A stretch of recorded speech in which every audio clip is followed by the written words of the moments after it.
redni profesor Timotej Verbovšek, ki predava na Naravoslovno-tehniški fakulteti na oddelku za geologijo, predava različne celo vrsto predmetov, predmeti so iz inženirske geologije, deloma iz hidrogeologije, je član slovenskih združenj, strokovnih združenj in tudi mednarodnih združenj.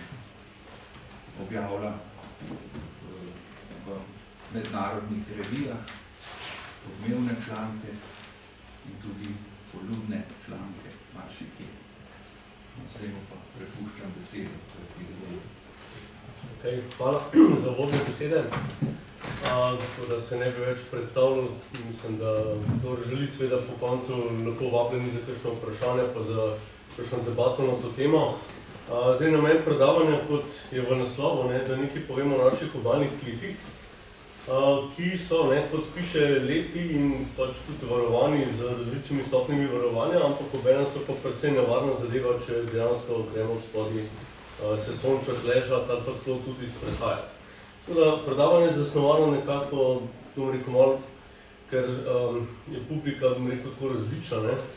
Ne bo seveda zelo strokovno, mogoče ta del bolj na koncu, pa seveda ni čisto samo poljudno. Bomo malo skombinirali, kaj delamo v zadnje čase. Večina zadev, ki jih bom povedal, se navezuje na trenutni projekt, ki ga imamo raziskovalnim, končno lahko delamo to, kar bi radi, in tako da delamo s kolegi seveda iz oddelka za geologijo, v glavnem geologi, in pa seveda tudi kolegi na fakulteti za gradbeništvo in geodezijo, pa še neki magar tudi kolegi iz Zavoda za gradbeništvo. Bomo videli seveda vsak neki, rekel, svoj teritorij.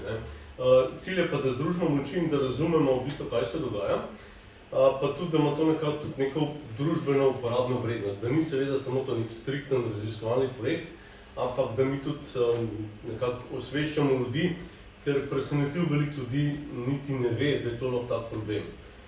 No, saj bomo videli tekom fotografij. To, da nekako kazalo današnjega predavanja je tukaj napisano, najprej nekaj malo uvodov o problematiki, o tem, kaj so težave, kaj nam dela probleme, pa seveda vsem obiskovalcem. Potem nekaj malo o geološki zgradbi obale, to je seveda za tiste, ki tega ne poznate zadost.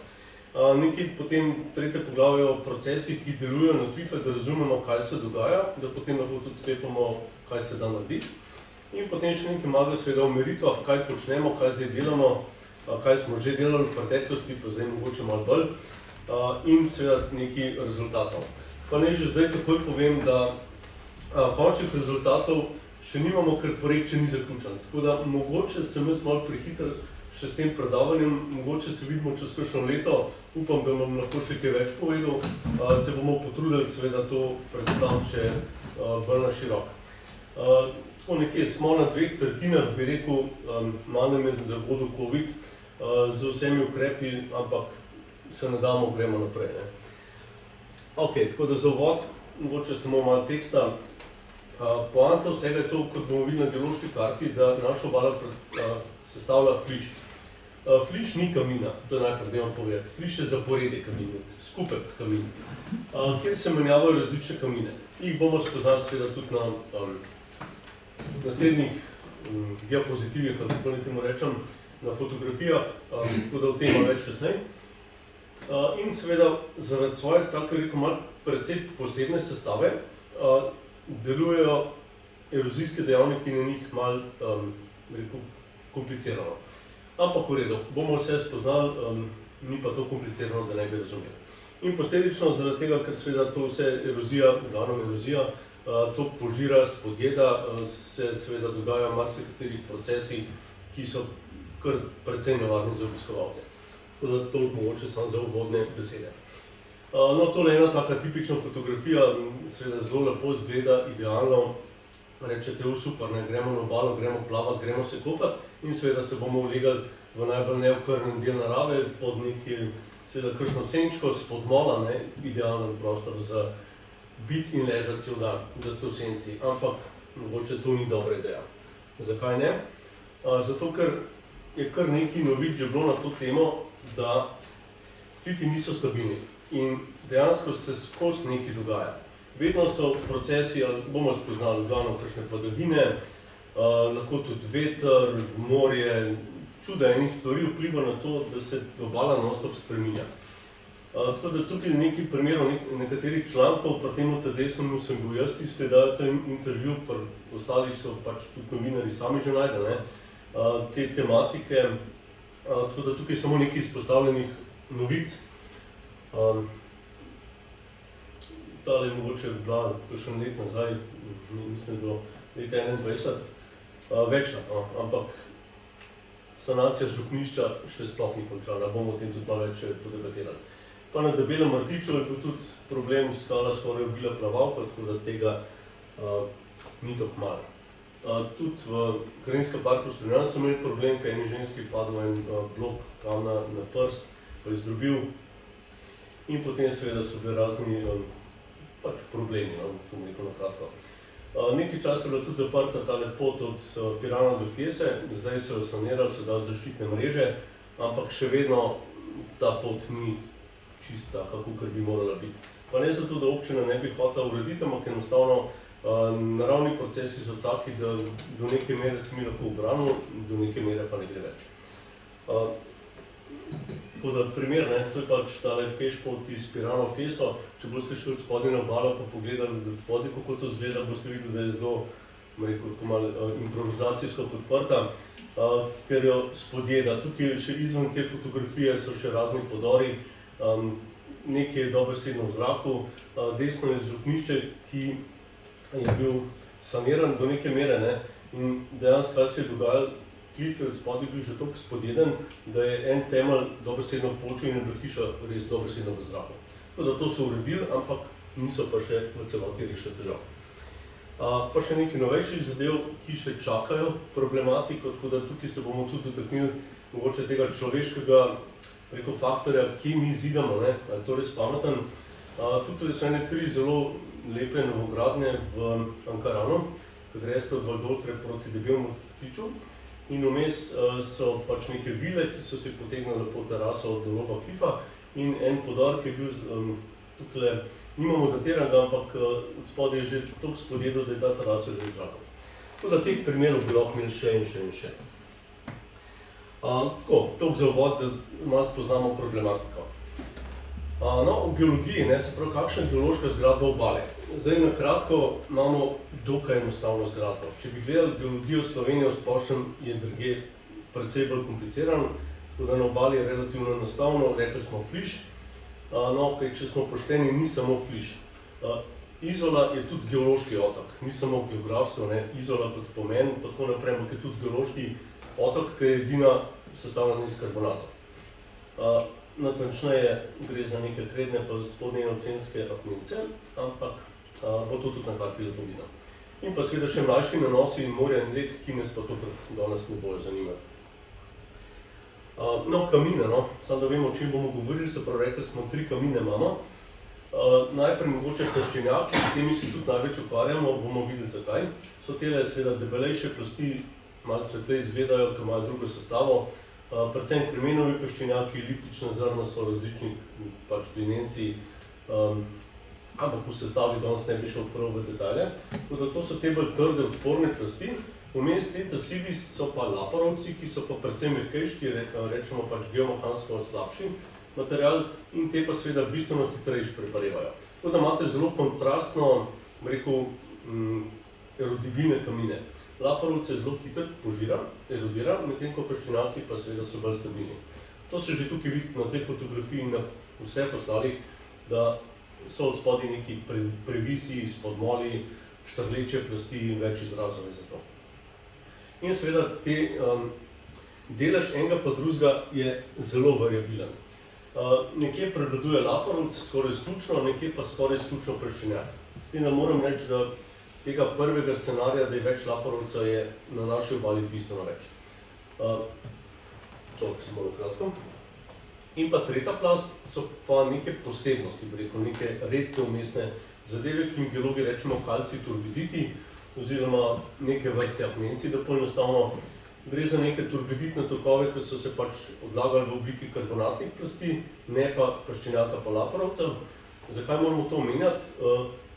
jih je zelo malo, so pa zelo pomembne z stabilnostnega vidika, ker so te plasti neprimerno trše, bolj odporne na erozijo in tudi rezultat tega je, da imamo od spodaj precej bolj izrazite spodmole in tudi bomo videli v nadaljevanju, to so neke zaščitne plasti, ki so zelo, trše od ostalih. No, to bomo še videli na biološki karti. No, če pogledamo zadevo najprej oddelač, kako izgleda naš območje od meje do meje, se pa tukaj nekje je pač naša meja, tole je Savudrija pa Umag in vse, kar je zeleno, seveda je apnenc, tako da to poznamo, dol proti Dalmaciji so večinoma krednji apnenci, ki se pojavljajo tudi tukaj na severu, v Italiji, pač okoli Trsta in tam Rilkeva pot, če kdo pozna Devin Seslan. Medtem vmes vse tole oranžno je pa fliš. Tako da vidite, da dobesedno vse razen Izole, ki je en mečken otoček, ena antiklinala, je pač vse fliš, Izola je pa neka posebnost, ampak je pa tudi res, da je že toliko pozidan, da se malo težko biti nekje. Ok, to je mogoče regionalna slika, zdaj malo bolj detaljno je kolega Boštjan Rožič iz našega oddelka tole kartiral, naredil karto, ki še mislim, da ni čist javna v članku, je pa za naš del, za to interpretacijo izredno pomembna, ker je tukaj narisal dve plasti. Z rumeno je označil tisto debelo plast kalkarenita oziroma kalcitorbidita, ki jo bomo srečali velikokrat v Strunjanu. Tukaj z modro, upam, da se vidi, je pa še ena malo tanjša. Tako da tole je si fajn zapomniti, zato ker tole tudi definira, kje so klifi, rekel, bolj obstojni, kje jih bolj požira erozija in kje manj.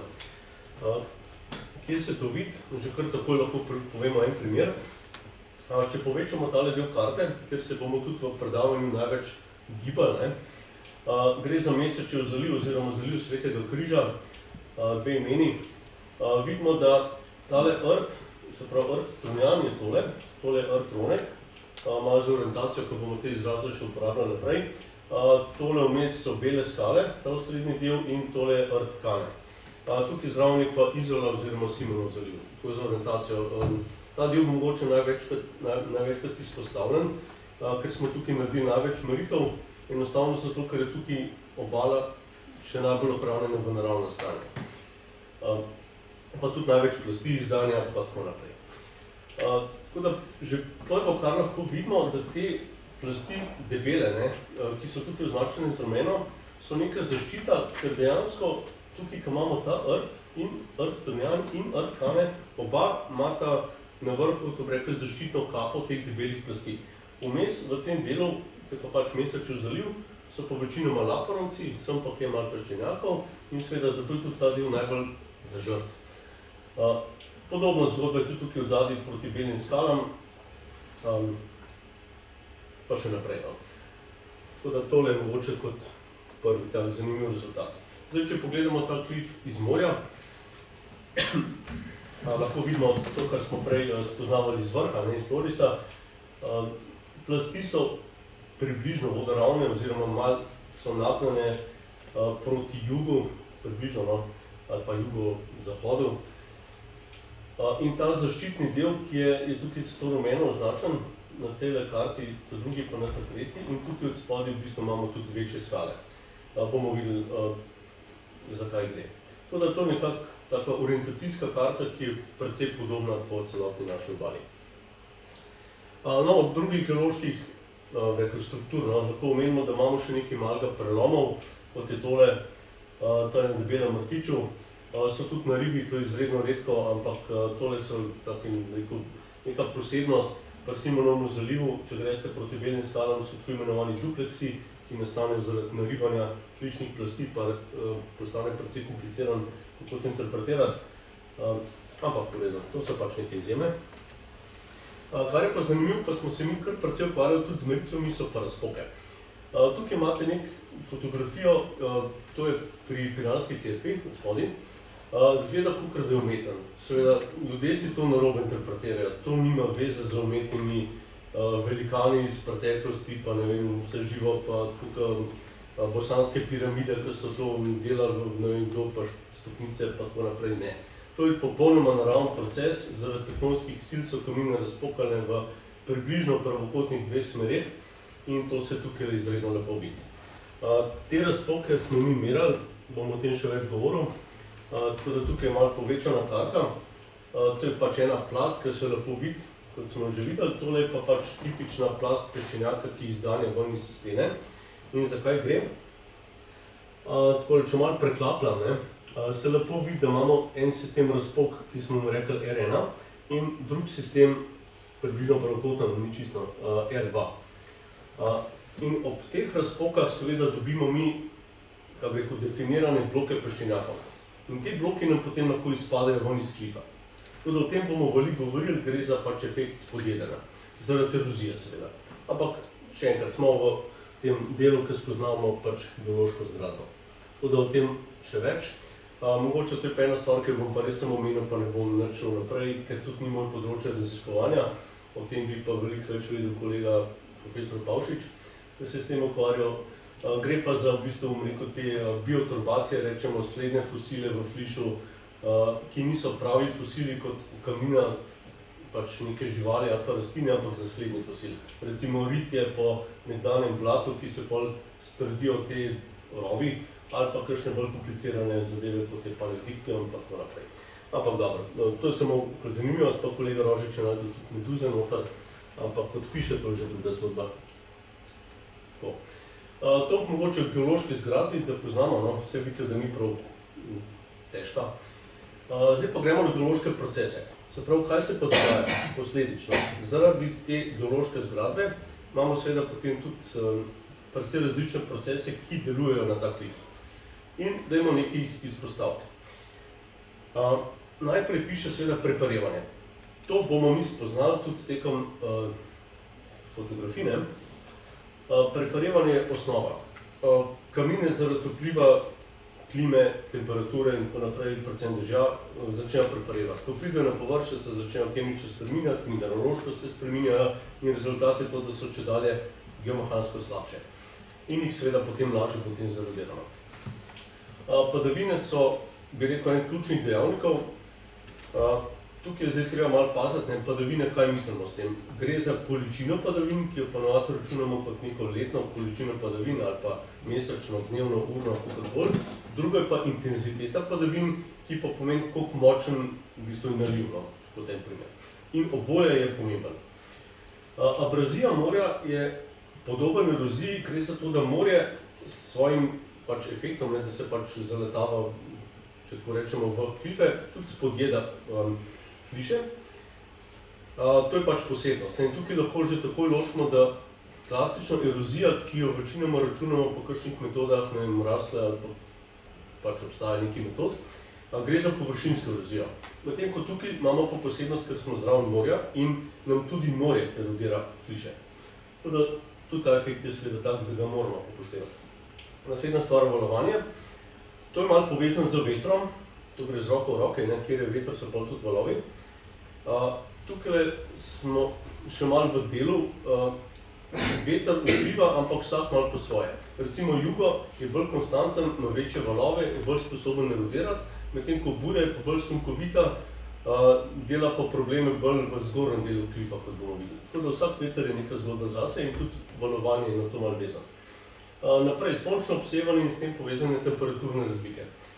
Gre za dnevna nihanja temperature, ker se pač tekom dneva se seveda kamina segreje, tekom noči se ohladi. In to je pač dnevno-nočni cikel zmrzovanja lahko tudi, predvsem pa kontrakcije in razširjanja zaradi spremembe temperatur in to nam tudi uničuje seveda klif. In pa seveda letni cikel, pozim je bolj mraz, poletje bolj vroče, tako da oboje deluje. Da nam seveda vse to uničuje kamine. Ok, veter smo že omenili in pa tudi v manjši meri podzemna voda, ki lahko tudi zmrzne, ko pride na klif, imamo kar dostikrat ledene sveče, ki tudi seveda zaradi zmrzali razpokajo in uničujejo klife, ampak s tem ni toliko težav, ker fliši niso prav dobro prepustni. Sem pa kaj kakšen namočen del, ampak v glavnem tega nimamo težav s tem. Tako da rezultat vseh teh procesov je pa seveda razpadanje klifov na različne načine, ki jih bomo zdaj pogledali kot primere. Tako da, če začnemo samo z prvim slajdom, kako preparevata oba različka. Laporovci preparevajo precej drugače kot peščenjaki. Laporovci zelo hitro razpadejo v dobesedno v blato. Izredno razpokani so, tudi manjše bloke dobite ven, ne morete dobiti enega velikega kosa laporovca, ker ne gre.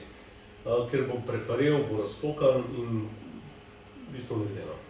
Medtem ko peščenjak pa prepareva predvsem po razpokah, tam, ko pride noter voda pa zrak, se pravi kisik, ki povzroča oksidacijo mineralov, in pa voda, ki se pretaka, nam obarvata te okolice razpok bolj rjavo, ker pač oksidirajo razni železo in minerali.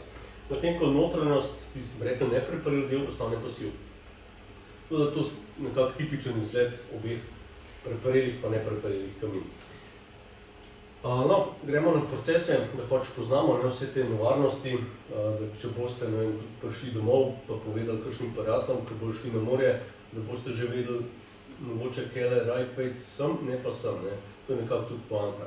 Vse smo naredili še tudi nekaj materijala, ki boste to lahko tudi bolj konkretno odnesli domov, ne samo kot ustno izročilo. Tako da začnimo z zapadanjem skal. Tole je en zelo tak tipičen primer, kje se ne kopati, kje ne plavati, ne dati otrok pod to skalo, če boste šli na morje. To je ista skala, slikan takrat, ko ni bilo ljudi, pa pol že polet, ko je doma več kopalcev. Tale skala ni prav stabilna, samo čaka na kakšen naliv, na spodjedene in se bo slej ko prej prikotolila, tako kot je na plažo. In takrat je boljš, da vas ni spodaj. To je samo en primer, tega je veliko. Ta skala je samo taka hvaležna za slikati, ker je prišla na sredino pobočja in ni še čisto zgori, kjer jih pa ne vidimo. No, kako lahko mi tudi preverjamo te padle skale? Seveda mi jih zdaj merimo, mi imamo tehnologijo, da to delamo. Ampak prvi korak lahko to delate doma. Če imate, malo pretiravam, dobre satelitske posnetke, lahko gledate tudi iz satelitskih posnetkov. V Sloveniji imamo digitalni ortofoto, na približno 3 leta snemamo teren in naša obala je bila temam javno dostopne, so tudi starejši, ampak javno dostopni so od 2006 do danes. Tako da, če pogledamo recimo en primer, to so bele skale, tukaj naprej gor je Rt Ronek. Vmes je ena taka zelo divja plaža in če pogledamo zdaj po vrsti, po tem označenem krogcu, tukaj 2.6 še ni bilo skal, ne vas malo ne zavedejo tukaj čovni, ki so bele barve, pa kakšni valovi, pa tako naprej, ampak vse se bo lepo videti. Tako da 2.6 ni bilo nič, 2.9 do 2.11 enkrat vmes so posneli, tudi ni skal, 2.12-13 tudi ne, in hopla, 14.15 se pa pojavljajo tukaj kar precej velike skale, tudi 2 metra, še malo več se mi zdi. In tudi seveda te skale se je lepo videl na ta zadnjem ortofoto posnetku. Tako da tega prej ni bilo. Tako da tudi na ta način lahko datiramo, da so se kakšni dogodki zgodili, seveda tudi za pomočjo starejših posnetkov, ki jih ima geodetska uprava. Ampak, kot rečeno, to je javno dostopen vsakmu iz laptopa. To še enkrat. Ok, no in en proces, ki smo ga velikokrat omenjali, pa spodjedene. Tipičen primer, imamo več peščenjakovih plasti, tale recimo ta zgornja, tale ta srednja in tale ta spodnja, seveda so tudi umestne. Ampak to je en redkih primerov, ko imate celo na isti lokaciji 3 različne spodmole. In kaj se dogaja, se že vidimo. Ta zgornja plast je že spodjedena in se tukaj ven krušijo bloki, ki so seveda omejeni za razpokanje. To je en primer. Potem v bližini, to je vse v Mesečevem zalivu, je en lep spodmol, ki vedno najdete kopalce od spodaj, ker je lepa senca, super, ampak, zelo velik ampak. Vse te kamine vidite, tukaj že kar visi, pa samo čaka, da pade. Tukaj so že bloki ven izpadali. Tole je tudi en primer, že odprta razpoka od zadaj, je skoraj 10 cm odprta, mislim, to je samo dobesedno se dotaknete, da porukate, pa bo vam padel. Tako da tale kamen seveda zlomba mnogo, sploh ni debate, če ste od spodaj, bolj da ne vemo, kaj se zgodi.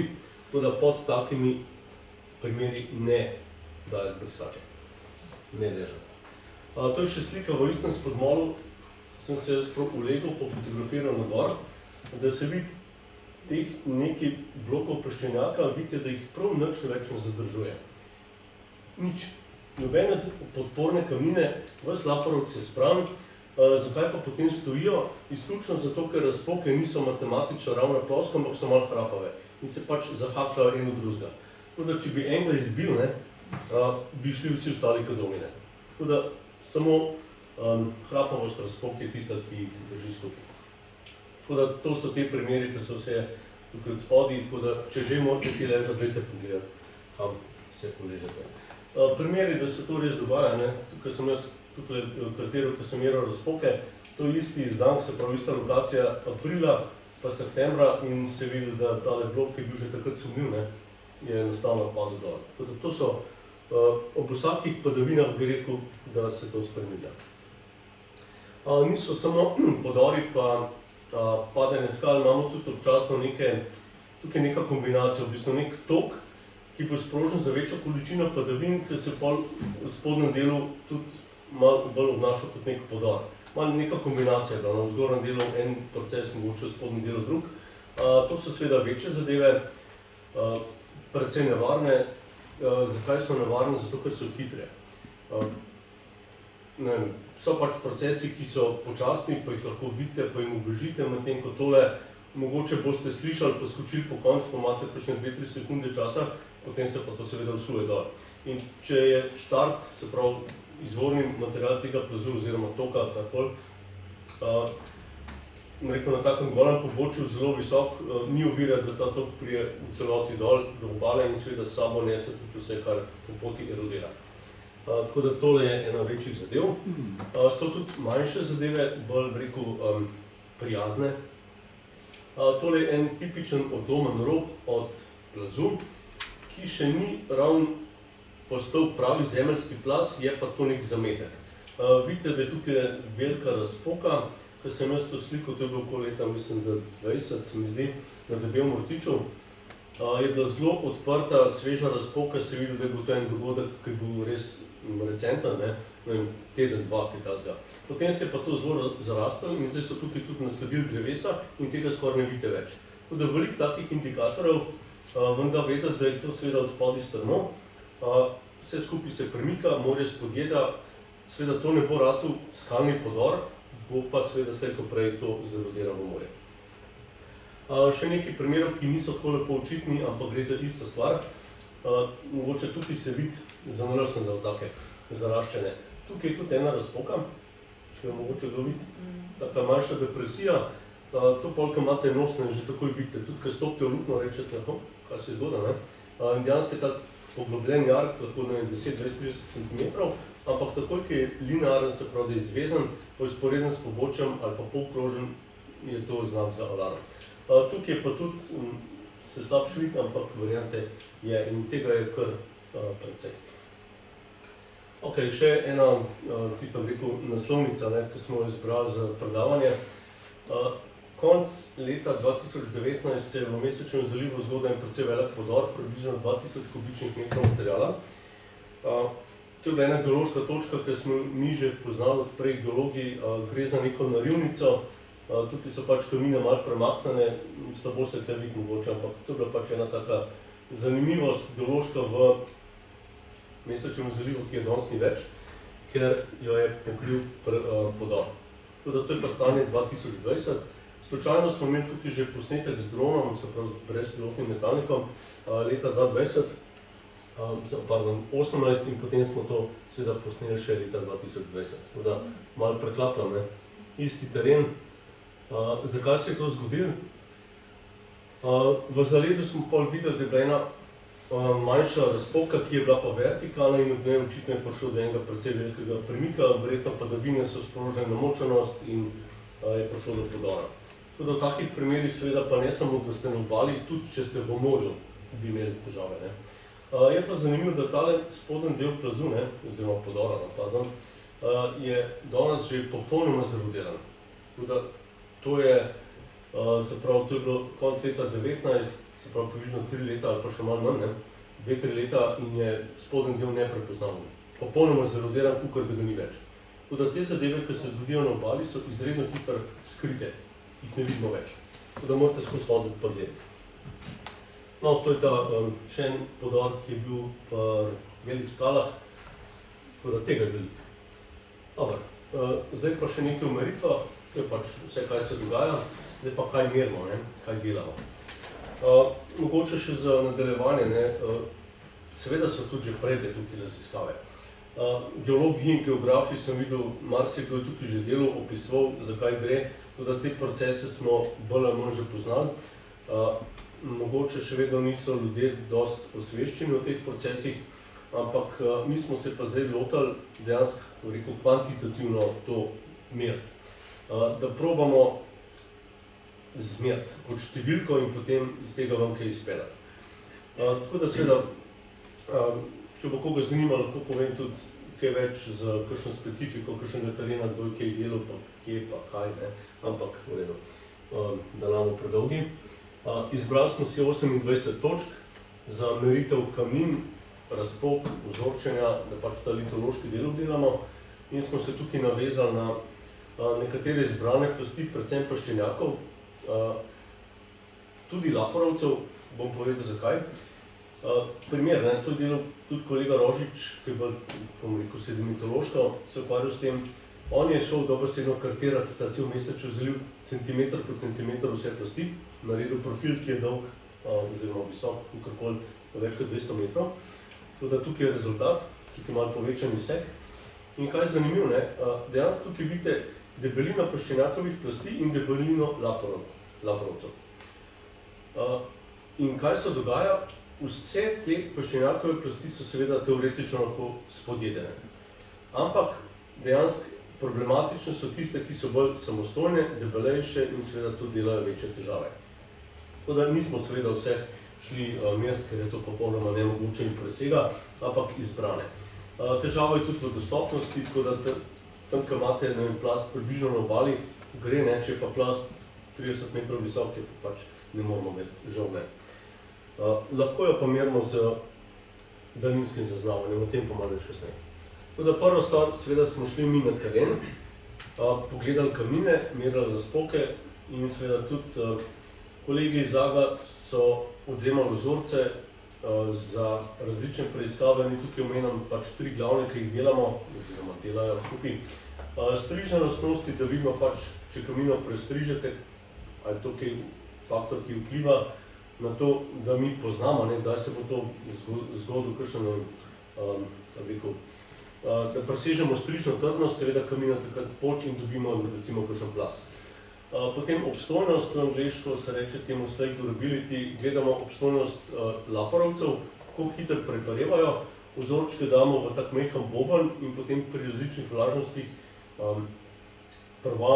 vrtimo boben in gledamo, kako to razpada.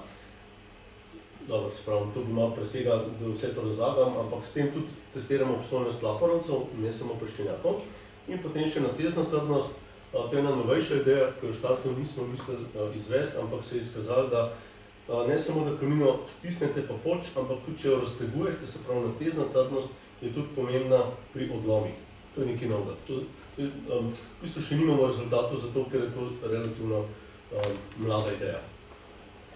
No, tukaj nekaj komentarjev pri teh vzorčenih. Malo je problem pri laporovcih, zato ker so nehvaležni. Zakaj? Na površini izgledajo popolnoma prepareli, pa tudi so, ne, ampak ko gremo pa vsaj nekaj par centimetrov v notranjost, ratejo pa trdi, popolnoma drug svet. In je zelo težko v bistvu to vzorčati, ker se obnašata ta dva različka geomehansko popolnoma drugače. Ok, to samo komentar na vzorce pri analizah. Potem seveda spodjedanje, to glavno delam jaz, trenutno, ne, konkretno jutri grem spet na teren to delati, izkoriščamo lepe dneve, pa tudi dejstvo, da na obali seveda ni preveč ljudi, ker polet se ne da delati, ne gre. Ne samo to, da je preveč ljudi, ampak tudi efektivnost dela pade, ker seveda se z vsakim treba pogovarjati. Seveda, hvala Bogu, vse to je fajn, vsak mu poveš, kaj delaš, ampak potem, ko pa to že 20krat ponoviš, potem pa ugotoviš, da ti je pol dneva že šlo, ne. Tako da ti pomladni meseci so super, zdaj najboljše za delati, seveda zakopati pa malo kasneje. No, kaj tukaj merimo? Najprej mogoče, no, samo da omenim, niso samo meritve razpok, so tudi kamnine plus seveda vzorčenje za razne teste, ki jih delamo, ki smo jih že omenili. Potem seveda parametri, ki jih merimo, so debelina plasti, upad plasti, upad naklon brežine, se pravi pobočja, upad obeh sistemov razpok, ki jih poznamo, razdalje med razpokami in pa še enoosna tlačna trdnost, to je pač en parameter, ki nam pove, koliko je kamnina trda, če malo poenostavimo. To merimo Schmidtovim kladivom, to je ta zadeva modra tule. In potem, kaj je cilj? Vse te parametre merimo zato, da probamo to povezati z globino spodjedena. Cilj je to, se pravi, da mi vemo, da razumemo, oziroma zdaj še skušamo razumeti, kateri parametri od vseh teh, ki jih merimo, vplivajo na to, da se pač peščenjak zgori prekucne oziroma pade ven iz plasti, bi lahko rekli, in nekaj rezultatov že imamo. Tako da tole gre tudi v združujemo prijetno s koristim tudi za magisterij, smo zdaj začeli malo študente openjati, tako da me veseli, da tudi študenti sodelujejo. Nekaj tematik je še odprtih, tako da če bi koga zanimalo, lahko še naredite malo reklame za kakšno pomoč, zadeva še ni končana. Kaj merimo? Seveda ne merimo samo terensko, to je pač osnova za vse geološke meritve. Predvsej se ukvarjamo tudi z meritvami iz zraka, se pravi daljinsko zaznavanje, in sicer dve metodi. Tukaj sem dal kar angleške kratice, oziroma slovenske in angleške. TLS je kratica za terestično lasersko skeniranje. Gre za to, da imate pač en skener, laserski, s katerim obsevate, tukaj moj skener, ki zdaj ciljam v steno, ampak to je samo lučkica, medtem ko seveda z laserskim skenerjem, ki lahko ciljate v kamnino in laserski žarek se odbije in mi to detektiramo. In vemo seveda, koliko je točka, ki jo ciljam, recimo tale zvočnik, bi jaz potem iz odboja vedel, koliko časa je laserski žarek rabo, da je prepotoval nazaj v moj senzor, iz tega bi to zračunali v razdaljo, ker pa mi poznamo tudi naklon, pa vemo, kje je tista točka v prostoru. In potem seveda lahko mi vemo, za vse točke, ki jih poskeniramo, naredimo tako imenovan 3D oblak točk in iz tega imamo mi zelo hitro narejen, izredno precizen 3D model površine, ki jo snemamo. Tako da to je ena zelo dobra metoda, žal imamo pa tukaj eno težavo, da seveda bi rabili mi stojišča za to na morju. Če hočete delati klif, morate ga približno pravokotno gledati in seveda morate iti na čoln. To pa ne bo šlo, ker čoln se po gunce ni primerno. Tako da edino pametno stojišče, ki so ga kolegi geodeti našli, je bilo pri križu na vrhu Strunjanskega Mesečevega zaliva in tam je super stojišče, da gledate vzhodno stran klifa, žal pa ne vidimo vsega. Zdaj zelo nova ideja, ki je prišla v zadnjem mesecu, je to, da bi uporabili dron, se pravi brezpilotni letalnik, ki ima tudi gor lidar, da bi to skombinirali. Tako da nismo še tega naredili, ampak bomo v kratkem. No in druga metoda, ki sem jo že nakazal, ampak ni čisto isto, kar sem govoril, je pa brezpilotni letalnik, čemur enostavno rečemo dron. Mi uporabljamo samo, rekli, vizualno snemanje, se pravi serijo fotografij, ki z dronom preletimo naše klife, posnamemo serijo fotografij in potem v računalniku v posebnih programih obdelamo te fotografije, da iz njih naredimo 3D model. Tako da končni rezultat in TLS-a in drona je seveda 3D model, ki ga uporabljamo potem seveda zato, da v več serijah mi lahko primerjamo rezultate. Potem več kasneje pa rezultatih.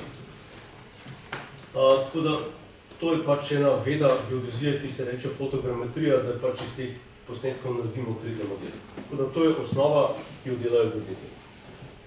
In še zadnja stvar pri metodah, da pač gremo potem seveda še na rezultate. To je pa mogoče bolj kartografski, gisovski pristop. Gre pa za to, da smo po nekem članku dveh Špancev, ki sta razvila metodologijo na območju južne obale Španije, smo mi se odločili, da mi tudi poskusiti za našo kompletno obalo, da nekako ločimo odseke obale med sabo, kateri so bolj dovzetni za erozijo, pa kateri manj. Da vidimo, kje je bolj kritično, da lahko tudi potem rečemo, tukaj recimo bolj varno zakopa, tukaj manj. pa kakšni so pogoji, pa kaj vpliva, ne. In ideja je v tem, da imate 3 tako imenovane indekse. Prvi indeks nevarnosti, tukaj sem pustil angleške izraze, pa kratice. In ta indeks nevarnosti v bistvu zajema geološke zadeve, predvsem litologijo, razpoke, tudi kakšne inženirske sanacijske ukrepe, če so kakšni podporni zidovi, če kakšna nasuta obala, ki varuje klif in tako naprej. Plimovanje morja, višino morja, spremembe morja, vse to zajet v tem naravnem prvem indeksu. Drugi indeks je indeks antropogenega vpliva. Tukaj gre predvsem za to, ali smo mi ljudje kaj na udaru, ali smo kaj ranljivi, ne? Ali je kakšen problem glede populacije, ali je kakšen del bolj poseljen, pa je zato bolj ranljiv in to je skrito v tem drugem indeksu. Tretji indeks je pa pač kombinacija obeh skupin, samo to. In ta je pač tisti, ki nas seveda na koncu najbolj zanima. Tako da mi smo to seveda v štartu uporabili originalno metodo od teh 2 Špancev, potem smo jo pa v nadaljevanju pa še vedno, ne, tudi jo pa še vedno nadgrajujemo. Zakaj? Zato, ker v originalnem pristopu seveda so belkanine pestre, pri nas je pa izključno fliš. Tako da prvi faktor litološki v bistvu je nesmiseln, ker potem pri nas vse pade v isto kategorijo in nima smisla, da ta faktor uporabljamo. Tako da smo ga mi malo dodelali, da smo fliše razdelili interno po deležih in tako naprej. Pa recimo orientacija obale glede na veter, originalno tega ni bilo noter, mi smo to dodali, ker seveda ni vsem, če je obalo obrnjena proti buri ali pa proti jugu, ali pa nekaj skrito v zavetju, ne. Tako da take zadeve. Tako da to je pač ideja teh odsekov. 30 odsekov smo ločali in seveda vmes ni pozidanih, oziroma, kako bom rekel, so tudi pozidani klifi, tam, kaj je vsaj malo naklona, tam, kaj pa seveda na sred portoroške plaže, pa to nima smisla tega dela. Ok, in seveda zdaj še na kratke rezultate. Do vsega en primer, ne. Tukaj je spet nekako kratko kazalo, kaj nas čaka. Dobro, se tega ne bom bral, bomo zdaj seveda to spoznavali sproti. Najprej mogoče tole. To je že majčkeno starejša zadeva, to je iz leta 17 pa leta 21. Naredili smo 2 informacijski brošuri, ki sta obe dostopni v Krajinskem parku Strunjan in v Krajinskem parku Debeli rtič, oziroma občina Ankaran. Bom kar pokazal. Še to opomba seveda. Vse te linke, naslove internetne, na koncu bom pokazal, kje je to približno zbrano na enem kupu, da če bo koga zanimalo, seveda lahko slikate. Ne opozorim, da je tole predavanje tudi snemano v celoti in bo tudi dostopno na YouTube kanalu. Tako da to je tudi, mogoče da se ni treba kaj pisati pa slikati, da bo bolj lažje. Tako da prvi naslov je... Aha, internet, ok, pardon, to pa nisem pomislil, bom tako dobil.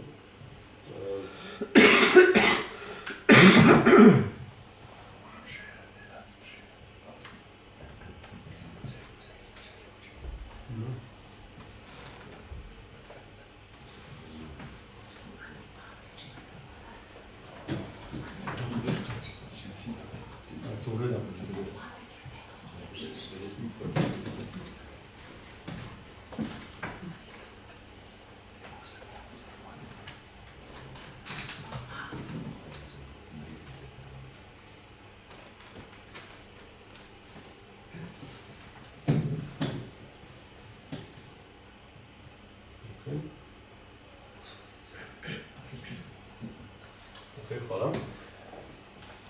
Tole je že kar nekaj let dostopen. To je bila ena prejšnja zadeva, ki smo jo delali, in sicer za Mesečev zaliv smo skupaj enega majhnega prijetnega študentskega projekta skupaj naredili eno karto ogroženosti. Enostavno povedano, to lahko raziščete sami, je tudi ogromno rezultatov, fotografij, literature in velike na tem mestu. Poanta je pa to, da smo hoteli ljudem pač prek telefona, ko so na plaži, da to karto odprete v telefonu, se pravi, kliknete na tole gor, na karto, klik, na telefonu lahko to odprete in se vam pojavi v Google Maps aplikaciji lokacija in rečete, aha, tukaj sem, pa pogledate, kje ste v kateri barvi. Nekaj zdaj že povem, da seveda noben del obale ni ravno varen. Ne vas ta zelena barva ne zavede, žal.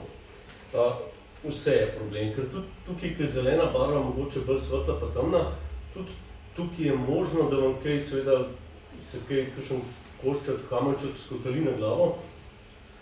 Seveda je bolj varno na tem delu, ko je zeleno, ker je manjši naklon, vegetacija ščiti, ne. Na rdečih delih je seveda bolj kritično, ampak dajte se zavedati seveda, da nikjer niste popolnoma varni. Takoj, ko imate naklon, je problem. In seveda problem je pri tem, da že majhen kamenček, ki vam pade iz 30 metrov višine na glavo, je lahko usoden. Seveda vas lahko popraska, tudi kaj se vam posuje, vam kaj unič, ampak seveda važno je to, da ste vi živi in zdravi. Tako da tole je prva stvar, ki smo jo naredili za strunjan. Druga stvar je pa za debeli rtič. Tole je pa v bistvu v obliki digitalne karte na isti način. Tukaj je brošura majčkeno drugačna, jo bom pokazal. Tako da pri prejšnjem je bila brošura in homepage, mislim karta. Tukaj je pa pač malo drugačno narejen. Za celotno območje debelega rtiča smo seveda naredili podobno karto za legendo in tudi to lahko odprete na mobitelu. Medtem ko v brošuri sta pa malenkost drugačni. Tole je tiskana brošura, ki jo imate tudi v PDF obliki na internetu za strunjan. Pač narejena je kot tretjinska zgibanka. Medtem ko druga brošura, pa žal, kakor vem, še ni dostopna na internetu, je pa samo tiskana. Jo imam pa tudi s sabo, če boste hoteli vzeti po koncu predavanja, to imam pa stiskano, da lahko povzamete domov.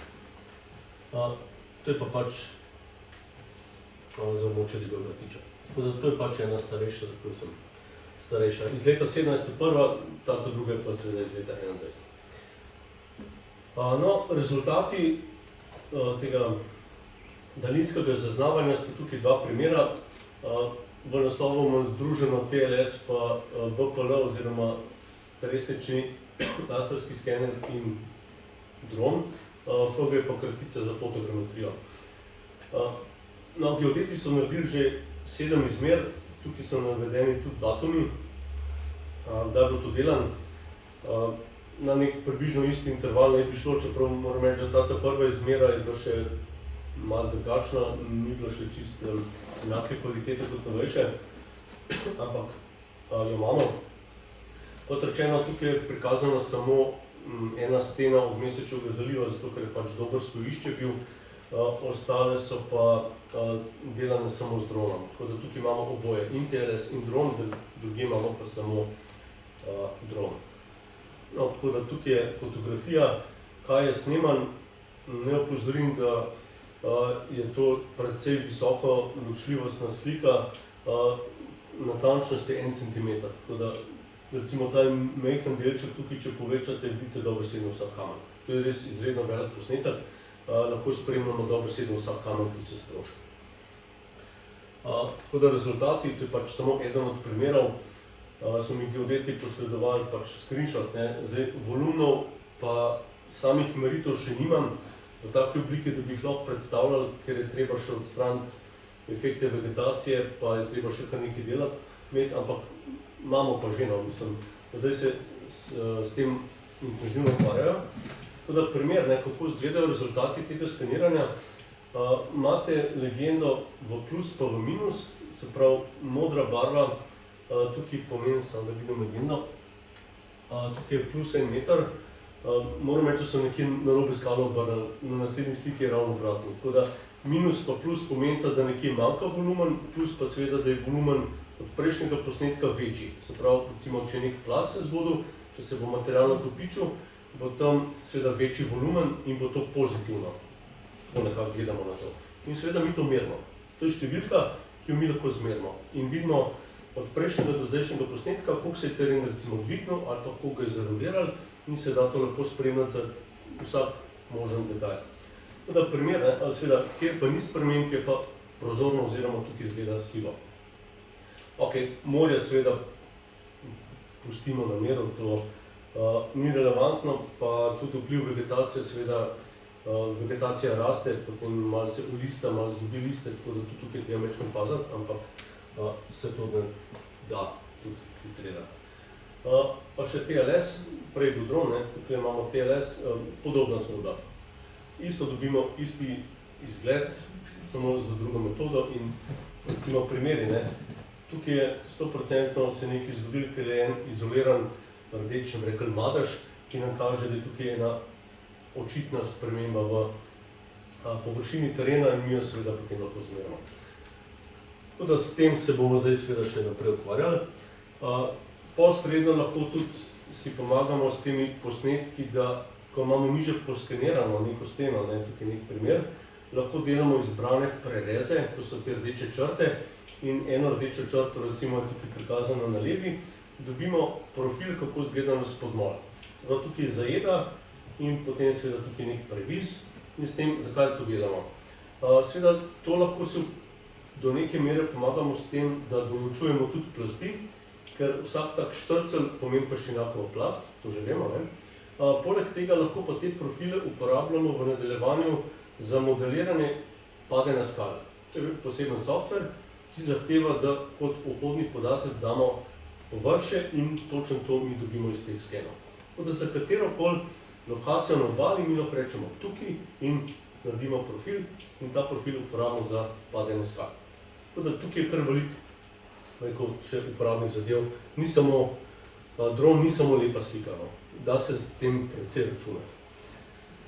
Ok, še en podatek, ampak prosim, ne tega vzeti kot številko, tole opozarjam, to mi včeraj sem prosil Dodeta, da mi ne že da kakšen številčen podatek, koliko centimetrov recimo se je že kaj spremenil.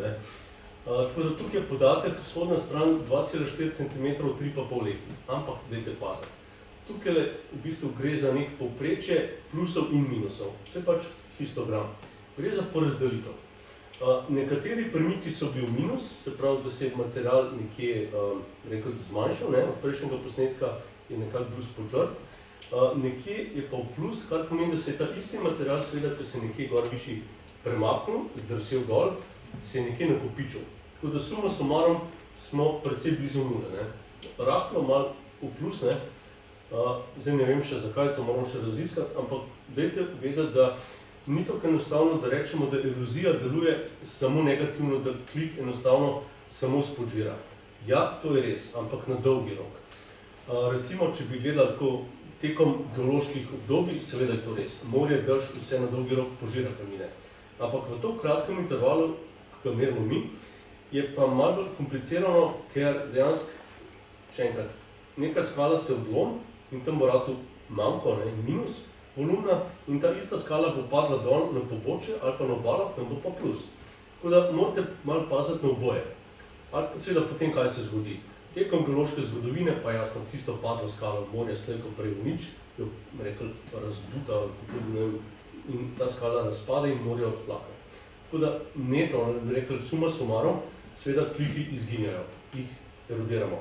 Ampak na kratki rok je pa bolj zanimiva zgodba. Tako da to samo interpretacijo tega grafa. Pa še kot zanimivost, stari podatki, ki smo jih imeli nekje povprečne hitrosti umikanja klifov, so tam nekje ranga, sem jaz najdel različne podatke, nekaj centimetrov na let. To, za občutek. Zdaj, veliko vprašanje, kje so te številke dobili. Jaz sem malo tipal, pa še vedno ni čisto jasno. So neke posredne geomorfološke metode, ki lahko to seveda ugotovite. Za primerjavo, kaj to pomeni, a je to malo, a je to veliko. Centimeter na leto, recimo od časa Rimljanov, pa rečemo 2000 let, je to pomeni 20 metrov. Če pa 5 cm na leto, povprečno, to pomeni pa 100 metrov umika obale v notranjost. Je pa že malo hudo, ker tudi vprašanje, če je to res. Tako da tukaj pazite, ta povprečje lahko zelo zavaja.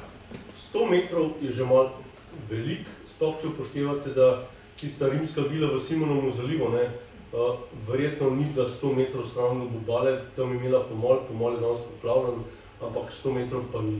Tako da gre za to, da so te številke izredno lokalne. Izredno. Tam, ko so laporovci, jih bo požirali veliko hitrej, kakor tam, kjer imate peščenjak, ki je veliko bolj stabilen, ali pa kakšen kalcitorbidit, ki drži klif bolj stabilen. Zato gre. Tako da to se trudimo zdaj nekako narediti eno tako splošno zgodbo, da tudi malo osveščamo, da tudi povprečje ni. Povprečje je samo ena številka in morate res paziti, kaj pomeni. Ok, še nekaj ugotovitev, no, nekaj sem že povedal. Tako da spremembe površja, to je bistveno, so izredno lokalne in časovno in prostorsko. Podor se zgodi takoj in seveda vi ga morate ujeti, prej pa pol. To ni nek zvezan proces, sploh ne. Tako da ni to nek počasen umikanje ali pa tako, da bi sledili avto, ki je skozi ista hitrost, ne. To je nič, pa se pa nekaj zgodi, pa spet dolg časa nič, pa se spet nekaj zgodi. V tem smislu. Dobro, tole smo že malo povedali. Še en primer, kaj se da narediti, da si lažje predstavljamo, če imamo kakšno težavo, tudi za vizualizacijo. Tukaj je šlo za en 3D model, z dronom se da to lepo narediti, da imate 3D model, se bo malo popravila ločljivost, ja. In to lahko seveda doma pogledate sami, če ima kdo doma VR očala, lahko gledate to v pravem 3D okolju, tako da tukaj se da marsikaj početi. Za občutek, ne, to lahko pač gledamo, lahko, aha, tle zoom ne dela, dobro, ok. Z miško lahko še se nas prehajate not pa ven, tle noče, samo, ne, ups, ok. Tako da za predstavo imate ta podor, lahko skočite nanj, lahko skočite tudi od spodaj, od zadaj za pobočje, ampak dobro, to je že malo težko predstavljivo. Tako da na ta način seveda lahko tudi, rekli, si lažje predstavljamo, zakaj gre, da to pogledamo iz vseh strani. No pa še pod koncu, mislim, da še zadnji slajdi teh rezultatov, kaj smo delali. Tole je neka delovna verzija, zdaj seveda, kot rečeno, jutri gremo še enkrat na teren polimeriti, gremo pobirati vzorce in narediti interpretacijo razpok. V glavnem videli smo, da plastovitost kamnine je izredno, kako bi rekel, enakomerna, nič kaj dosti se ne spreminja in tudi dva sistema razpok sta zelo hvaležna, se nič kaj dosti ne spreminja. Tukaj so neki pač podatki, mogoče to bolj za geologe, ki to bolj poznamo, ne. Kakšni so opadi razpok, kakšne so razdalje med razpokami, to seveda je treba precej meriti, na eni lokaciji, ne vem, po 20-30 meritev ali več. In potem, kaj s tem delamo?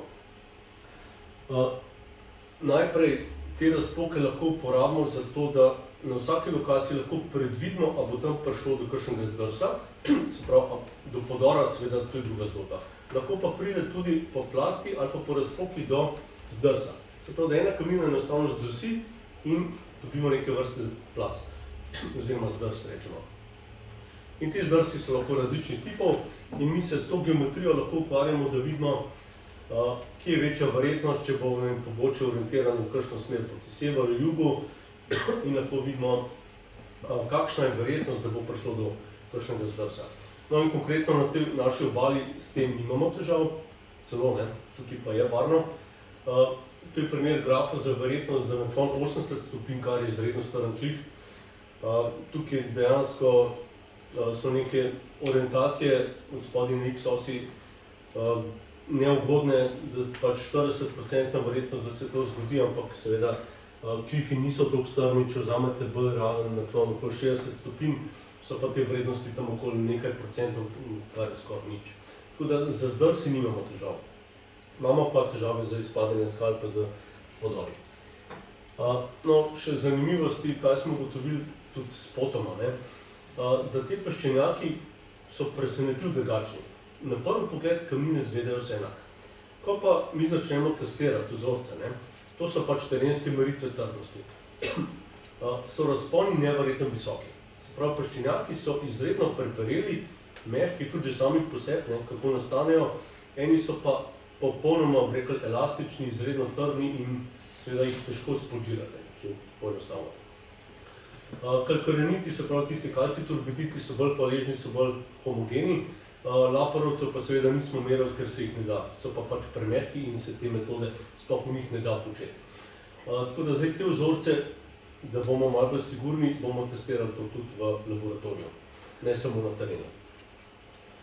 No, pa še mineraloška sestava, smo rekli, dajmo pogledati, ima kaj veze, kaj vpliva tudi delež mineralogije, se pravi, kakšni minerali sestavljajo peščenjake, ali je to kaj povezano, so kaj drugačni, podobni. Tukaj je nekaj primerov, zaenkrat samo 12 vzorcev, oziroma tukaj piše 14, sem se malo zmotil. 28 lokacij imamo, tako da niso še vse narejene, ampak vidite, da je sestava kar pestra. Peščenjaki so od trojke naprej. Prva dva sta kalkaronit pa laporovc, medtem ko ostali so pa peščenjaki. In kaj je poanta vsega tega? Na vseh teh meritev in tako naprej, kar sem zdaj kazal, skušamo ugotoviti, kateri parametri vplivajo na globino spodjedanja. Mi smo videli, da zelo dobra povezava je med debelino plasti peščenjaka in pa globino spodjedanja. Izredno dobra povezava. Zelo dobre povezave so tudi med razdalje med razpokami pa debelino plasti. So tudi neke povezave med globino spodjedanja pa količino krmena v peščenjaki, kar pomeni, da bolj trda, ker je plast bolj ukremenjena, trša je in bolj lahko spodžiramo, preden pade. Če je malo enostavno. Četrta povezava, ta klinoklor je pa neka čudna stvar, ker ne vemo čisto, kaj bi z njo. Moramo še pogledati, kako to vpliva en poseben mineral, kaj ima veze za spodjedanje. Tako da neke povezave se že kažejo, da mi lahko napovemo, kje so bolj nevarni deli, kje je bolj za pričakovati, da bo kakšna plast seveda kasneje se prekucala kot kakšna tanjša recimo. Tako, no pa še kolegi iz Zavoda za gradbeništvo so delali teste, kot sem že omenil, te tenzijske, kdaj so kamnine stabilne in tudi oni so ugotovili precej zanimive rezultate, da so kamnine kar dokaj stabilne do neke mere. Seveda tenzijska trdnost je pa tista, ki to diktira. In še zadnji rezultat, kako je pa z našimi odseki, to je tista splošna ideja, ki zdaj delamo še nadgradnjo. Če pogledate karto, to je pač karta tistega prvega faktorja, smo rekli, indeksa nevarnosti. Tukaj so en del od 1 do 22, ostali so potem na drugi karti. Vidite, da so recimo mesečev zaliv številka 15 je krvavo rdeče barve, kar pomeni, da je zelo dovzeten za erozijo in dejansko tudi je. Tako da ta metoda kaže nekaj v pravi smeri, da smo mi lahko sposobni napovedati, kateri deli so bolj obstojni in kateri ne. Tudi primer 21, tam pri belih skalah, oziroma, pardon, to je že tkane, 21 tkane, se tudi kaže, da je precej dovzeten za erozijo. Medtem ko eni deli so pa seveda bistveno bolj stabilni, recimo med Pacogom, Fieso in Piranom. Tukaj je nekaj kart, tole za indeks, ta glavni končni indeks ogroženosti, podobna zgodba. Tukaj lahko tudi vidite, da Piranska cerkev, številka 7, je tudi precej na udaru in dejansko je res, ker jo izredno hitro spodžira, pa še orientacijo proti burjima, tako da je kar precej neugodno. In podobno seveda tudi tkane. No, pa še drug del od 23 do 30, ker to seveda vključuje debeli rtič. Debeli rtič je seveda tudi izpostavljen rt, problem je tam, ker je ogromen laporovca in je zelo dovzeten za erozijo, pa seveda vključujoč izpostavljenost in ostale faktorje. No, se pravi, o tem bi lahko še govorili, ker je teh vplivnih faktorjev kar precej. Tako da jaz bi s tem na koncu v bistvu bolj malo zaključil, vse glavne zadeve sem govoril že sproti, ne. Mogoče samo kaj nas je presenetilo, mogoče bi to izpostavil, ne. Pričakovali smo mogoče, da bo tudi s temi posnetki, ki zdaj merimo, da bo mogoče kaj bolj lahko razumljivega za interpretirati, da bomo lažje dobili številke, pa da bojo bolj enostavne, ne. Izkazalo se pa je, da sta pač laporovec in peščenjak noč pa dan. Popolnoma druga zgodba iz vseh stališč. Iz stališča stabilnosti, trdnosti, razpok, preparevanja in je izziv fliša ravno v tem, da je, rečemo, heterogen. Toliko različno menjavanje obeh plasti je, da težko zagrabimo, v bistvu zakaj gre, kako se tega lotiti. Tako da zdaj še najboljš kaže, da seveda mi računamo premike, volumne z daljinskim zaznavanjem in pa seveda te meritve z razpokami, kjer se kažejo neke povezave med temi plastmi. In seveda na koncu si želimo, da bi to spravili v neko skupno zgodbo, seveda ne samo znanstvene članke, ne, kar moramo delati, ampak tudi, da bi potem to nekako preko civilne zaščite v vseh obalnih občinah in tudi v krajinskih parkih te glavne rezultate nekako osveščali ljudi, da bi vsi poznali te procese, pa da bi vedeli, kje so težave. Tako da meritve, se pravim, so še v teku in delamo dalje. Tako da na koncu še to, kot sem obljubil vmes enkrat, rezultate zbiramo, kar je narejenega, mogoče to je bolj ta del sprot, dajemo, kakor se spomnimo, tako bi rekel, ampak se trudimo na kup dajati vse naše rezultate in članke, in te poljudne karte, in ves material. To je dostopen na naši spletni strani fakultete, imamo pač, ker moramo imeti spletno stran projekta.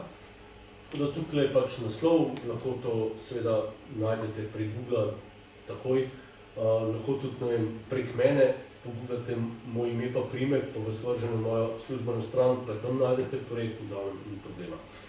Tako da tukaj not imate sklope in objave novice, seveda ne samo naše, tudi neke stare, da je nekako zbrano vse na enem mestu. Tako da jaz bi s tem pač tukaj zaključil. Seveda hvala za pozornost in seveda prosim kakšno vprašanje. Hvala.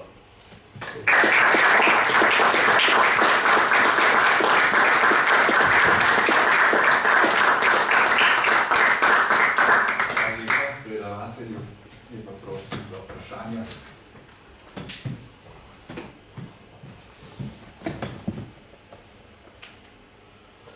Izvolite. Mi bomo zdaj po mladosti iz Kopra. In na poti od Izole do Kopra sem se velikokrat vozil z biciklom in tam so lepi klifi. Ampak, če imam prav v spominu, so bili včasih bistveno manj zaraščeni. A je to posledica Parancane, ki je odrezala klif od morja in je erozija se zmanjšala in se potem možnost zaraščanja toliko bolj povečala? Ni treba odgovoriti, ampak tako, imam sum na to temo, ali je pa klimatske spremembe? Dober vprašanje, mislim, tako, moram reči, da v štartu, mi smo tukaj se lotili predvsem tistih odsekov, ki niso bili umetno nič spremenjeni.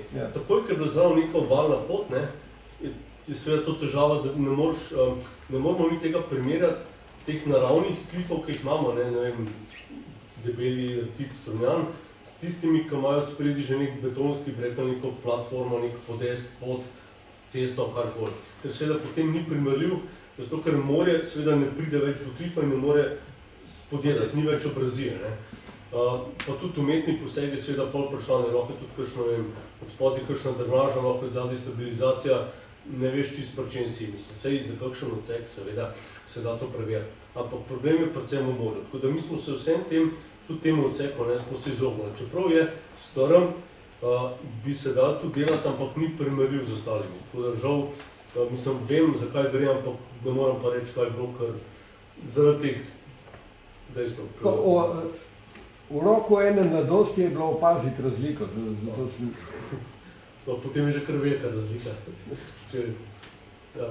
Če lahko potrdim točno na tem delu, kjer je zdaj gospod omenil, so bili profili za foraminifere in nanoplankton narejeni od centimetra do centimetra, od ceste navzgor. In res nobena vegetacija ni preprečila te detaljne raziskave. Ker danes pa ni videti res nič. Kar je dobro. Položnost je večja, bolj položeno. Teren se stabilizira, kako hitro se lahko zelenje zaraste, pomeni, da ne plazi pa tako naprej. Hitro se mi je zdi. Ja, s tem mogoče komentar na to vegetacijo. Včasih malo zavaja, ker vegetacija zgleda tukaj potem, da je gost. Na pobočju, ker vse je zaraščen, rečeš, vse tukaj pa zdaj so drevesa, pa je to stabilno. V bistvu ni, Vsaka večja skala bo šla skozi, kakor da tega vegetacije ni. Žal. Tako da manjši seveda kosi se ujamajo, pa problem je tudi, da dejansko vse lahko splazi. Tako da oboje se dogaja. In večje skale grejo skozi te zaraščene dele in vse skupaj lahko plezi, ker to ni neka, niso globoke korenine. Žal ne, da bi stabilizirali hlif. Seveda nakloni se lahko tudi zmanjšajo, če kakšen strm del se seveda z leti pač seveda lahko tudi malo položi, da so manjši nakloni, ampak obenem pa spet morje od spodaj spodjeda, ki abradira in dobite spet lahko kakšen bolj strm hlif. Tako kot recimo ta podor. Je bil izredno strm, ki ga je že od spodaj spodjedel, je bil že podmol, potem je prišel pa do podora in zdaj seveda manjši naklon. Ampak spet, morje neverjetno hitro to abradira in ta podor je že na pol zginil. Tako da, in to je tekom, 2 let recimo. Eno vprašanje, ki je, ampak zato, da klif obstaja, ker ga morje spodjeda, ker je očitno, ker klif je do morja, oziroma klima. Teren, oziroma podvodje, se počasi dviga, in prej se pride morje do tiste razdalje, ker ne seže več. A to pomeni, da pri nas, ker imamo klife, se morje dviga ali se teren pada, ali kako, ker tle gre za nek proces, po mojem. Ja, oboje, mislim tako, tudi če se teren ne bi dvigal, pa če spuščal ali pa dvigal, pa tudi če morje se ne bi dvigal, bi še vedno imeli abrazijo morja, ki bi slejko prej zaradi valovanja, vetra, vseh dejavnikov, pač enostavno erodirali kamine. Zdaj, seveda, večji efekt je, če se morje dviga in pri nas vemo, da se morje pač dviga. To je v bistvu po celotnem svetu, večinoma se morska gladina dviga, razen zdaj, ko se spomnim na Baltiku, to je malo obratno, ampak večinoma gre za dvig morske gladine. To je seveda ranga nekaj milimetrov na let, tam nekje, plus minus. Milimetrov? Na leto? Ja, tam milimeter, 2, odvisno kje ste, nekje lokalno tudi 10 milimetrov. Mislim, te vrednosti so zelo velik razpon. Zdaj na pamet, ne vem, da bi vedel, koliko je pri nas, se ne spomnim, ampak nek tak ranke. Tako da relativno hiter in seveda zdaj z temi scenariji podnebnih sprememb kaže na tudi kakšen meter dviga v nadaljnjih nekaj desetletjih. Tako da odvisno, kjer scenarij vzamemo, ampak na dolgi rok seveda se gladina dviga. Pa seveda tudi se je že dvigala v geološki preteklosti zaradi taljenja ledenikov, vse to je čisto seveda naravni proces in umeten proces. Ampak to je faktor, ki ga imamo mi majčkeno zajetega v teh odsekih, je eden od faktorjev tudi dvigovanje morja. Tako da je upoštevan. Je pa res, da imamo toliko majhen, kos obale, da je pri nas ta faktor povsod enak in v bistvu mi teh 30 odsekov ne moramo ločevati po tem vplivu. Seveda, če bi vzeli pa cel sredozemski prostor, tam se pa vidi strašanske razlike. To pa je. Tako da ta metoda, se pravi, tako kot so Španci uporabili samo za Španijo, tisti južni del, smo mi aplicirali samo na slovensko obalo. Seveda, če bi šli pa delati Jadransko morje v celoti, bi bilo pa verjetno bolj pestro.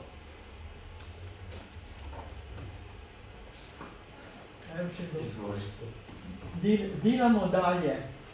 Ta vaša točka, ste rekli, da je malo prostora, ampak če bi vzeli še dno Jadranskega morja, to, kar imamo mi od Savudrije pa do Tržaškega, do Debelega Rtiča, tam bi ugotovili še stvari, ki so lahko povezane tudi s tem, kar v manjši meri najdete v recentnem območju. Zato, ker vem, ker smo zbirali korale, kladokoris, je točno med točkama 16 pa 22, tisti del obale, ima spodaj najprej jarek, potem pa zelo dolg greben. Zelo dolg greben vzdolž obale, ampak širina pa ni velika. Ampak to je tudi, prav vidi se, da na obali manjka en del. Tam sploh nimate nobene številke in je ta klop spodaj, če pa pogledate dno morja, je pa ostal hrib. Kaj se da tukaj, ne samo fantazirati, ne, ker nekaj je res, ampak znanstveno dokazati, kako je do tega grebena nastalo. Manjka pa na obali hrib. To poznam, ampak te batimetrične podatke od Slovenskega morja sem videl šele prvič, mogoče 2-3 mesece nazaj. Ko sem zaprosil za njih, tako da tega še nismo komponirali. Vem pa za te v bistvu neke vrste, tudi eni pravijo, da so barhani, neke sipine, mega velike sipine, ki jih imamo na našem pač morskem dnu, ne.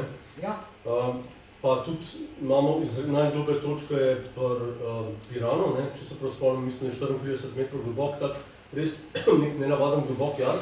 In veliko vprašanje, zakaj to še ni zasut.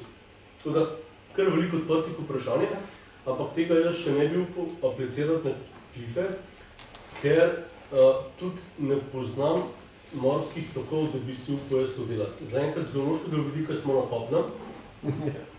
Bomo pa kolegi, ki so pa tudi na gradbeni fakulteti, so pa tudi zadolženi v narekovajih za morje pa vpliv vode, pa bomo to tudi malo predebatirali. Ampak se pravi, ne poznam še to, da bi si upal reči, kako je povezan ta sedimentacija pa erozija morskega dna z obalnimi zadevami, ker seveda morje odnaša material v neki smeri v tokov. Ne vem, ne upam še reči to zgodbi.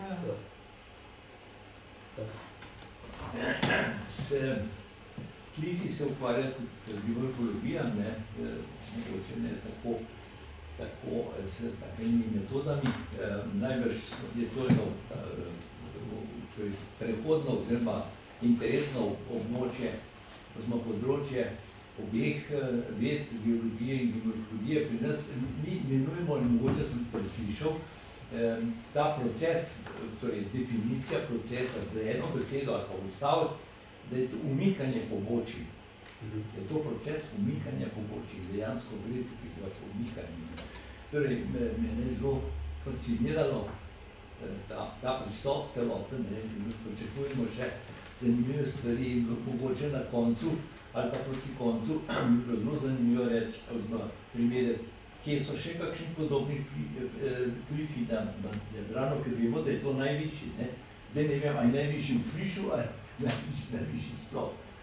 Torej, glede na to, da sem stal na vrhu Moherja, na Irskem, bi rekel, bilo zelo zanimivo, tudi za širšo publiko, slišati eno tako kompilacijo, eno sintezo, kje so še, torej, se veste, ne vemo dosti, oziroma mislimo, da smo sploh središče sveta, to je zelo značilno za Slovince.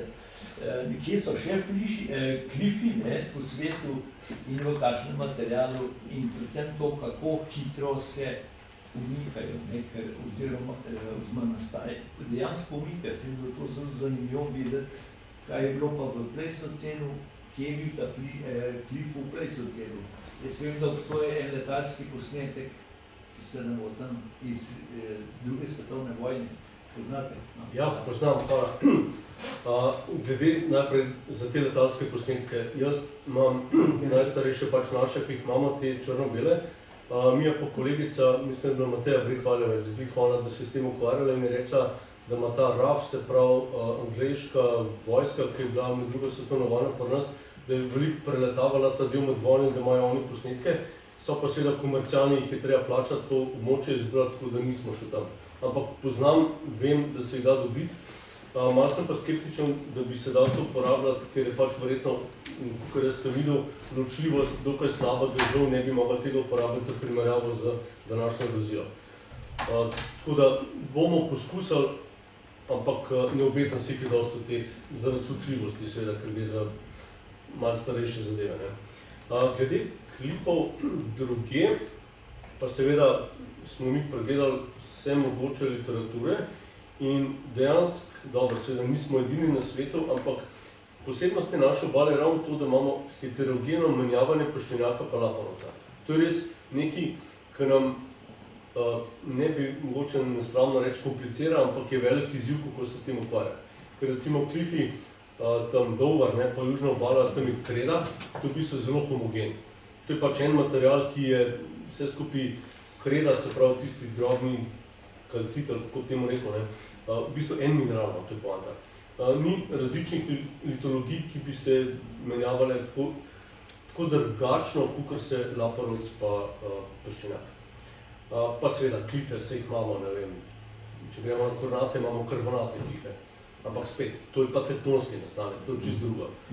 To je karbonat, stabilen, bolj ali manj tudi če je prostovit, ampak to seveda ni primerljivo, ker tam je pa seveda kemično prepariranje tisto, kar nam diktira, kako se to umika. Seveda fizikalno tudi ne, ampak tudi kemično. Pa tektonske nastanke, tukaj pa seveda ni, je drugačno. Seveda, velik idej, ampak se pravi, to je skrito mogoče v tistih faktorjih. Originalna ideja je, da zajamemo različne kamine med sabo, tukaj smo pa mi samo v flišu. Tako da tukaj zdaj probamo, kako malo poudariti te naše posebnosti. Ja, izvolite. Hvala za zelo zanimivo predavanje. Mene pa zanima, koliko bo ta raziskava recimo prispevala tudi pripomogla tistim, ki morajo sanirati posamezne take klifne površine. Omenili ste ravno to, pa je piransko župnišče in tako dalje. Hvala.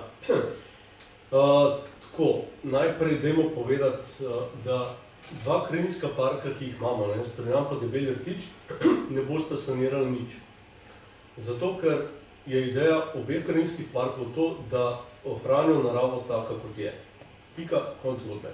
Ker oni so že naročili študijo teh zaščitnih ukrepov, da se narediti marsikaj, zaščitne mreže, slope, se pravi te podporne konstrukcije, tako kot Piranska cerkev, od vznožja do cerkve je pač gradbeni ukrep, ki je dober, trajen.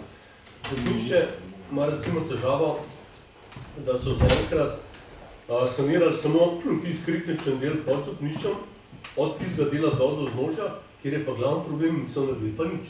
Tako da tukaj so samo napol naredili in župnik to ve, se je bilo v medijih. Si je želel, da bi bilo celoti, pa ni, ne še. Tako da zdaj vprašanje, naravno bomo mi ohranili naravno in ideja je o tem, da krajinski parki opozarjajo na težave, so postavili table, pazi, kamenje pade in tako naprej, lastna odgovornost na vseh vstopnih točkah v krajinski park in tukaj se zgodba neha. Ker je enostavno pregrdo, da bi vso našo obalo, ki jo imamo, še tisto, kar imamo, spravili v beton. Ali pa v zaščitne mreže. Sej pa bi bilo varno, ampak a se res to želimo. Mogoče kakšen bi rekel ja, pa dejmo, kakšen bi rekel ne, ni šans in zaenkrat oba dva krajinska parka stojite na stališču, da ne. Tako. Kar se tiče po ostalih gradbenih ukrepov, kako bi to rekel, je pa verjetno zdaj precej zanimiva zgodba, kaj se bo dogajalo v prihodnje. Ker recimo Ankaran, to, ko sem pokazal, te terase, tam ni bilo prej objektov in so zgradili te vile prav na robu klifa in verjetno z razvojem, kakor gremo naprej, se bo najdel še kakšen, ki bo odkupil kakšen del, pa si bo isto naredil. Potem bo pa nastal spor, ki mu bo pa klif spožrl, bo pa seveda rekel, ja, zdaj pa hočemo od občine kakšno povračilo sredstev, ki imam pač problem in tako naprej. To je pa gradno dovoljenje. Vse to. Gradno dovoljenje. Ne bi smeli zdati za tako območja. Jaz mislim, da pač ne. To v štartu bi morali reči, tukaj se ne sme delati, lahko je kakšen park, lahko je kaj tasga, nikakor pa ne stanovanjske objekte, pa bazene, ki so tudi bazeni na robu in vprašanje, kaj bo z njimi. Tako da tista terasa je še ta manjši problem. Problem je, ker imate bazen ali pa hišo. Tudi v Strunjanu, če ste na začetku mogoče videli, na Mesečevem zalivu je tam ena hiša, ki tudi meni osebno ni prav delati stran od roba klifa. Na vzhodnem delu. Je še dosti delač, ampak slej ko prej na dolgi rok pa mislim, da nima prav velike prihodnosti. Pa zaenkrat še ni, mogoče 20-30 metrov, 100 metrov, danes se zdi velik, ampak vprašanje, lahko bo pa lokalno glih tam na tistem delu kakšna razpoka, prelom, ki bo z leti seveda malo preperela in potem seveda erozija hitrejša naprej in pač, če bo malo smole, bo ravno tiste hiše nadala. Tako da upamo, da ne. Tako da problem je zdaj tako, ne, bolj kje pustiti, kaj delati. Dejansko, razen teh primerov, ki sem jih zdaj naštel, pa mislim, da ni toliko veliko takih kritičnih scenarijev. No.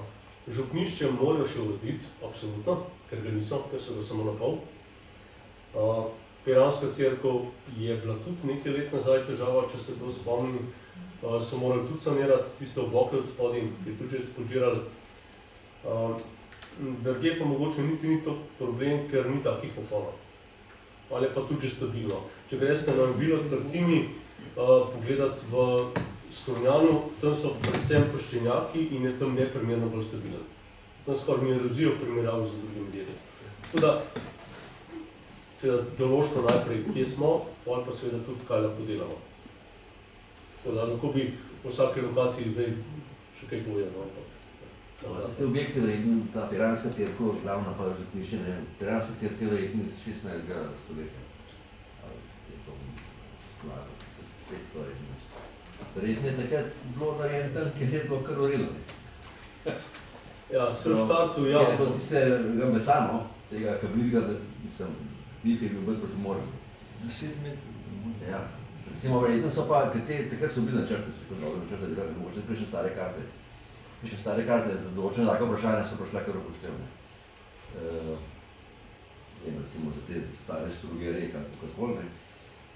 In bilo mogoče se bil pogledati, če je ta cerkev, verjetno je, ne, če ni še starejša, verjetno je zdaj 16. stoletja, recimo, in takrat so bili verjetno kar dobri načrti že. To se pravi, načrti za cerkev samo so sigurno bili, ne, ampak za tisti teren okrog, ker to župnišče pa to hrani, to mislim malo arhiva. Ja, zdaj, kakor jaz vem, ampak to je samo ustno izročilo, da tam okoli župnišča včasih se je da lepo hoditi, to je bila še trava, ne, potem je pa to nekaj ljudi enostavno zginilo in je pač spodžaralo. Vse te zelo, rekli, recentne zadeve si lahko pogledate, če greste od Fiese proti Piranu, pa če greste ob obali, pa pogledate gor, kako izgleda pot, bo vse jasno. Ker so podori en zraven drugega, oziroma to mislim, da je bilo večinoma konec leta 2020, se je zgodilo to, da jim je tam spodžarali precejšnji del. Pa seveda že prej. Problem imamo tudi pri iskanju teh dokumentacij, ker ni dobro dokumentiran. Vsak se ima spomnim pa reče, ja, takrat je bilo, ne, ampak ker hočeš pa kaj dobiti kot dokaz, ne, tudi da bi mi primerjali z padavinskimi dogodki, ne. Nimamo primerjav, ker nimamo relevantnih podatkov, kdaj se je kakšna stvar zgodila, kakšen podor, kakšen padanje, da bi to lahko navezal na padavinske podatke. Ker padavinske podatke pa imamo, ne, to imamo pa dober arhiv. Za vode, pa za pač padavinske postaje imamo mi. Za zadnjih 100 let. Ja, to mislim. Oziroma 150. Sveda, to bi bil pa že zelo lepo obdobje tudi za povezavo z podori, ampak žal ni. Tako da stari aerofotoposnetki, če že samo to. Zato smo tudi vprašali, recimo zdaj, te podori so se zgodili po nekih teh vremenskih dogodkih hujših, ne, verjetno nekaj na področju. Ja, za te zadnje vemo, ne, intenzivne padavine, leta 2020. Pa tudi prej 19, mislim, ampak predvsem za 2020 vem, pa tudi 17, pa vse ene par zadev imamo. Ampak to je tako minimalistično, da si ne moramo prvoščati, da bi kaj resnega iz tega naredili. Kakšen podor je bil levo, desno, ampak to je samo tisti en dogodek pa to v dolgem času in je premalo za resno primerjavo, žal, ne. Torej, enkrat boste prišli do tega, da bo tisti kopadec pritisnil telefon, ne, pa bo gor dobil sporočilo, kamen bo padel čez 2 ure. Če bi bilo tako, ne. Je pa ena dobra okoličina, mislim, čeprav je to se druge primere. Zdaj pa plasti, ne, pri teh zadevah tudi zlasti recimo karbonskih plastih, ne, da so tudi neke vrste bolasa v bistvu. Ampak tam je zelo pomembno, kam te plasti padajo. Te padajo sicer zelo blago, ne, ampak tista karta kažejo v pobočje, ne. Čeprav se to hitro ne vidi, ne, mislim, da padajo. Proti jugu, da. Padajo nekako v pobočje, ne. Ta mehanizem je čisto drugačen. Ja. So drugi faktori, veliko pomembni, kot je pa ta upad plasti, ne. Ampak vseeno, če bi bil upad plasti, bi rekel, proti morju, ne, bi bilo verjetno drugi, ne. To bi se videlo tam, ko sem kazal te grafe za zdrse. Ja. To je točno to. Kombinacija plasti in razpok definira, da če je plast, pač če bi šla proti morju dol, ne, bi se dejansko lahko kamina zapeljala po neki plasti in bi zdrsela. In to bi se videlo ker se da to predvideti. Kot pa seveda smo videli na karti, plasti so približno vodoravne in s tem imamo težav. Vsaj to. Še kakšno vprašanje? Če ne bi se zahvalil predavatelju za zanimivo temo, za lepo podajanje, da se še priporočamo. Hvala. Za končano poročilo.